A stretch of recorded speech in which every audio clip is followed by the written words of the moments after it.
Sekarang kita mempunyai SPAN, Sistem Perbendaraan dan Anggaran Negara. SPAN adalah program transformasi berskala besar di bidang keuangan negara. Dikembangkan melalui penyempurnaan proses bisnis dan pemanfaatan teknologi informasi yang terintegrasi.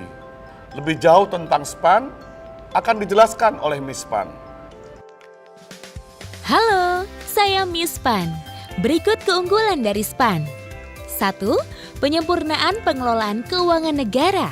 SPAN berbasis akuntansi akrual yang dikembangkan dengan penyatuan database pengelolaan keuangan negara, diakses secara real-time dan online untuk memudahkan pengguna. 2. Keamanan data. SPAN dijaga oleh pengamanan data mutakhir. 3. Peningkatan akuntabilitas dan transparansi. Semua jejak transaksi tercatat sehingga memudahkan proses audit. 4. Mendukung Go Green. SPAN menghemat penggunaan kertas sehingga turut melestarikan lingkungan. Itulah keunggulan-keunggulan dari SPAN. Sekarang, mari kita lihat proses bisnisnya. Alur kerja SPAN terbagi dalam 3 tahap. Perencanaan, pelaksanaan, dan pertanggungjawaban. Tahap perencanaan diawali dengan Satuan Kerja pada Kementerian Lembaga menjabarkan pagu anggaran dan pagu alokasi anggaran yang telah ditetapkan Kementerian Keuangan dan Bappenas ke dalam Rencana Kerja dan Anggaran Kementerian Lembaga atau RKAKL melalui Sistem Aplikasi Keuangan Tingkat Instansi atau SAKTI. Data RKAKL yang sudah disetujui oleh unit eselon 1 Kementerian Lembaga tersebut menjadi input pada modul budget preparation melalui aplikasi SPAN. Selanjutnya, Direktorat Jenderal Anggaran atau DJA menelaah data RKAKL. Data RKAKL yang telah disetujui kemudian dicetak menjadi himpunan RKAKL dan lampiran nota keuangan.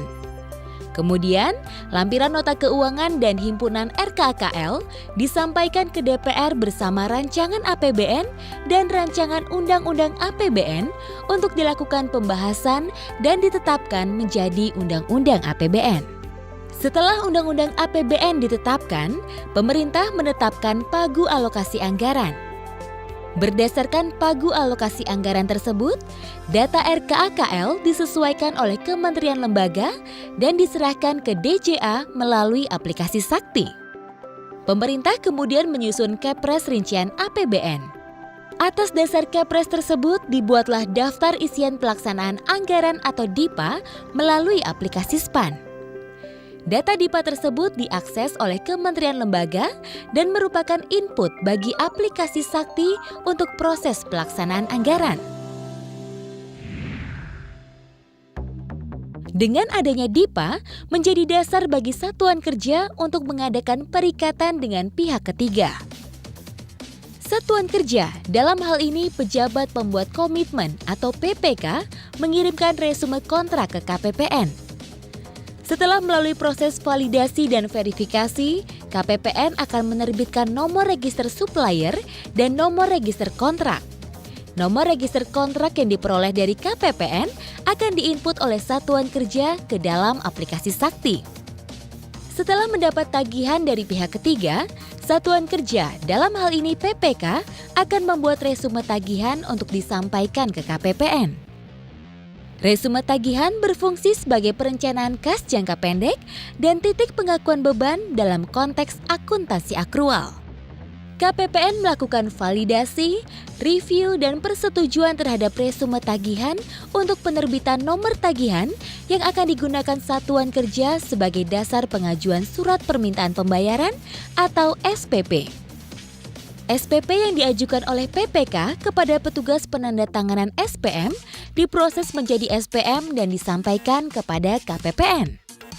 KPPN melaksanakan review dan verifikasi terhadap SPM, kemudian menyetujui SPM dengan menerbitkan surat persetujuan pembayaran tagihan atau SPPT. Pada saat jatuh tempo tagihan, KPPN akan menerbitkan SP2D. SP2D tersebut disampaikan secara online melalui intermediary server kepada bank yang ditunjuk. Berdasarkan SP2D tersebut, bank akan melakukan transfer dana kepada pihak ketiga. Yang terakhir adalah tahap pertanggungjawaban. Proses ini diawali dengan satuan kerja menyusun laporan keuangan bulanan. Kemudian dilakukan rekonsiliasi dengan KPPN.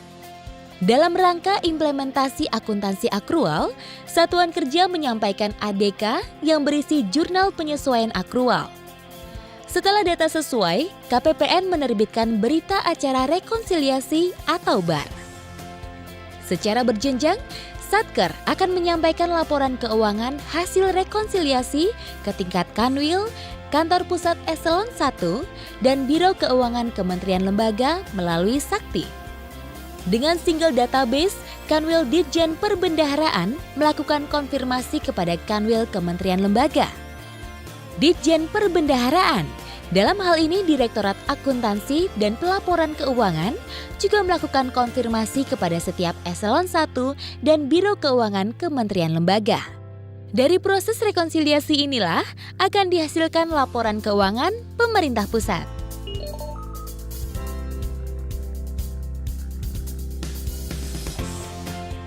Demikianlah proses bisnis dari SPAN. Informasi lebih lanjut, klik www.span.depkeu.go.id. Terima kasih.